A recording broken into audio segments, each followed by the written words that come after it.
In late June 2008, Papua New Guinea witnessed one of its most sophisticated bank heists, the robbery of BSP Bank in Madang. Orchestrated by William Kapris, a notorious criminal mastermind, the crime wasn't just a display of meticulous planning, but also a damning reflection of corruption and insider collusion. Setting the stage, Kapris's plan began weeks earlier. From Leh, he coordinated the transport of firearms, uniforms, and supplies to Madang, leveraging trusted accomplices and the anonymity of Air Niugini cargo services. The items were sent under the alias Tom, and local team members collected them upon arrival in Madang.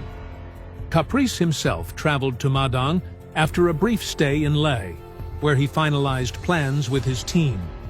Meanwhile, Madang insiders informed him that their groundwork was complete. The operation was disguised to appear like a kidnapping, with hostages playing their roles as if held at gunpoint. Recruiting the insiders. Kapris's strategy depended on key bank employees who provided insider information and access. On the Thursday before the robbery, Kapris met with Tom, a BSP staff member responsible for opening the bank's safe. Tom, described as a fat dude from Sepik, had agreed to cooperate during the heist. Through another accomplice, Stephen, Kapris was introduced to Jennifer, a senior BSP employee, and Joseph, the plan's local mastermind. Joseph had established strong connections with the bank staff, ensuring their cooperation. On Friday evening, all involved parties were gathered at Malolo Lodge, where final preparations were made. The heist, Saturday morning, dawned on a seemingly ordinary day in Madang, but at BSP Bank, chaos unfolded. Kapris's team executed a plan that was as bold as it was seamless. Pretending to hold bank employees at gunpoint, the team staged a hostage scenario.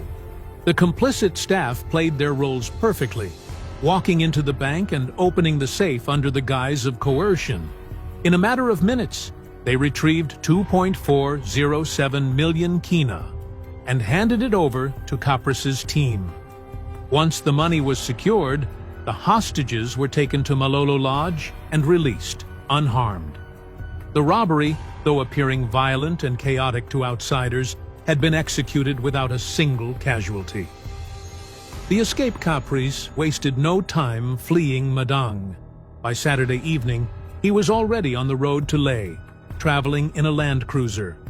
Upon arrival in Leh that night, he activated the next phase of his escape. Supplies, including fuel, water, and food, had been pre-arranged for a journey by sea. On Sunday night, Kapris embarked on a week-long voyage by boat, traveling from Leh through Milne Bay and up the Papuan coast to Port Moresby. This grueling journey ensured he avoided detection by police. Splitting the loot. Once in Port Moresby, Kapris stored the stolen money, over 1 million kina, in the home of Tamara Topsicol Playa, his partner. The remaining funds had already been divided among his team members, each receiving 200,000 kina. High-profile politicians and figures, including Patrick Pruach, Tony Amo, and Francis Maris, were also promised shares of 300,000 kina each. These individuals had reportedly financed the heist by providing resources such as fuel and flex cards.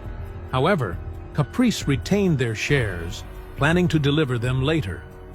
The downfall Kapris's well-laid plans unraveled when he was arrested by police en route to a gathering for the boat skipper who had facilitated his escape.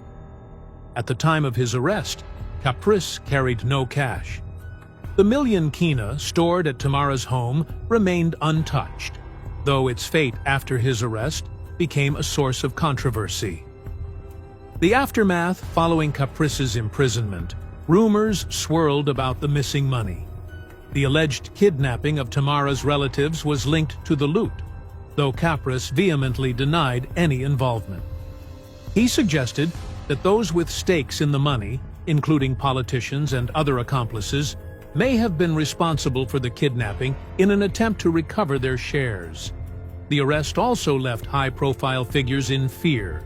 Kapris's potential to expose their involvement in the heist and other crimes sent shockwaves through political and criminal circles, a legacy of corruption.